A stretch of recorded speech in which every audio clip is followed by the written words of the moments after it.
নমস্কার বন্ধুরা, স্বপ্নাস ডায়েরিতে সবাইকে অনেক ওয়েলকাম জানাই। আজ তোমাদের আমি শেয়ার করব পাকা আম দিয়ে পাটিসাপটার রেসিপি। খুব সহজভাবে ঘরেতে থাকা উপকরণে আমি আজ রেসিপিটি করে দেখাচ্ছি। তো বন্ধুরা, পুরো ভিডিওটি দেখতে থাকো, আশা করছি ভালো লাগবে। প্রথমেই একটা পাত্রে নিয়ে নিচ্ছি 1 কাপ চালের গুঁড়ি। সেই কাপের মাপ করেই 3 ভাগের 1 ভাগ নিয়ে নিচ্ছি ময়দা। তারই সঙ্গে দিয়ে দিচ্ছি 2 চামচ গুঁড়ো দুধ এবং 1 চিমটি লবণ। আর আমি আলাদাভাবে দুটো আম ছোট ছোট টুকরো করে কেটে মিক্সি জারে পেস্ট করে নিয়ে একটা ছেঁকনির সাহায্যে ছেঁকে নিয়েছি। সেইখান থেকে 1 কাপ আমের পাল্প আমি দিয়ে দিলাম। এখানে আমি 1 কাপই দিচ্ছি, তার থেকে আর বেশি দেব না। এবং নিয়ে নিয়েছি 1 কাপ মতো লিকুইড দুধ। পুরোটা দুধ একবারে না দিয়ে অল্প অল্প দুধ দিয়ে আমি ব্যাটারটাকে গুলে নিচ্ছি। একবারে বেশি দুধ দেবে না, তাহলে কিন্তু ব্যাটারটা পাতলা হয়ে যেতে পারে। তাই অল্প অল্প দুধ দিয়েই ব্যাটারটাকে গুলে নিচ্ছি। দেখতেই পাচ্ছো বেশ খানিকটাই গাঢ় রয়েছে, আর আমি অল্প অল্প দুধ দিয়েই ব্যাটারটা গুলে নিচ্ছি। যেহেতু ব্যাটারটা এই পর্যায়ে বেশ খানিকটাই গাঢ় রয়েছে, তাই পুরো কাপের দুধটাই আমি দিয়ে দিলাম। ভালো করে আবারও ফেটিয়ে নেব।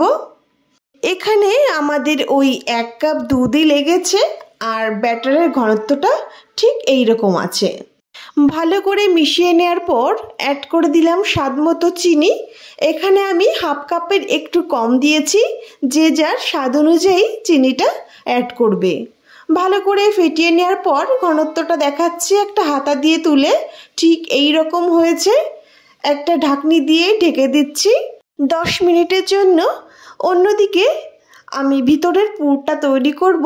তার জন্য এখানে সেই কাপের মাপ করে 1.5 কাপ দুধ দিয়ে দিলাম। এটা জাল করাই দুধ। সঙ্গে দিয়ে দিচ্ছি 1 কাপের 4 ভাগের 1 ভাগ চালের গুঁড়ি। আর দিয়ে দিচ্ছি 4 চামচ চিনি, যে যার স্বাদ অনুযায়ী অবশ্যই অ্যাড করবে। আর 2 চামচ দিয়ে দিচ্ছি গুঁড়ো দুধ। সব কিছুকে ভালো করে মিশিয়ে নেব, আর আঁচটাকেও বাড়িয়ে দেব।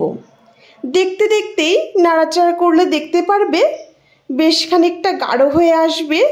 যেহেতু এটা চালের গুঁড়ি দিয়ে তৈরি করা হচ্ছে, তাই কিছু সময় পরই ঠিক এই রকম গাঢ় হয়ে আসবে। এই টাইমে অ্যাড করে দেব স্বাদ অনুযায়ী লবণ, সামান্যই দিয়েছি। আর এই টাইমে তোমরা নারকেল কোড়াও অ্যাড করতে পারো, তাহলে কিন্তু খেতে আরও বেশি ভালো লাগবে।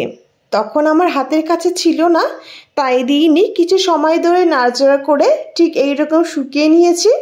এর থেকে আর বেশি শুকনো আমি করিনি। অন্যদিকে একটা ফ্রাইং প্যান বসিয়ে দিলাম। বেশ গরম হয়ে গেলে উপরে তেল ব্রাশ করে নিলাম এবং 1 চামচ ব্যাটার দিয়ে হাতার সাহায্যে গোলাকার শেপ করে চারিদিকে ছড়িয়ে দিলাম। আঁচটাকে লো টু মিডিয়ামে রেখেই 2-3 মিনিট ওয়েট করলেই দেখতে পারবে উপরটা এইরকম শুকনো হয়ে আসবে। সেই টাইমে ভিতরের পুরটা দিয়ে খুন্তির সাহায্যে আমি পেঁচিয়ে নিচ্ছি। খুব সুন্দরই কিন্তু উঠে আসছে। এবার নামিয়ে নেব। ঠিক একইভাবে আমি প্রত্যেকটা পিঠেই তৈরি করে নেব। সেই ফ্রাইং প্যানে আবারও তেল ব্রাশ করে নিলাম এবং 1 হাতা ব্যাটার নিয়ে একইভাবে চারিদিকে ছড়িয়ে দিলাম। চারিদিকে গোলাকার শেপ করে ছড়িয়ে নিয়ে ওয়েট করলাম 2 থেকে 3 মিনিটের জন্য। যখন এই রকম কালারটা চেঞ্জ হয়ে আসবে আর উপরটা শুকনো হয়ে যাবে, ভিতরের পুরটা দিয়ে দিলাম এবং খুন্তির সাহায্যে পেঁচিয়ে নিচ্ছি। খুব সুন্দরভাবে প্রত্যেকটা পিঠে উঠেছিল। অনেকেই আছে যারা পাটিসাপটা করতে গেলে পিঠেটা ঠিকঠাক হয় না, লেগে যায় কড়াইতে। তবে এইভাবে যদি তোমরা পাটিসাপটাগুলো তৈরি করো, তাহলে কিন্তু কোনো ঝামেলা হবে না। খুব সুন্দরভাবে প্রত্যেকটা পিঠে তৈরি হবে। তো বন্ধুরা, কেমন লেগেছে তোমাদের ভিডিওটি অবশ্যই কমেন্ট করে জানিও। আর ভালো লাগলে প্লিজ আমার চ্যানেলটি সাবস্ক্রাইব করে আমার পাশে থেকো তোমরা। সবাইকে অনেক ধন্যবাদ পুরো ভিডিওটি দেখার জন্য।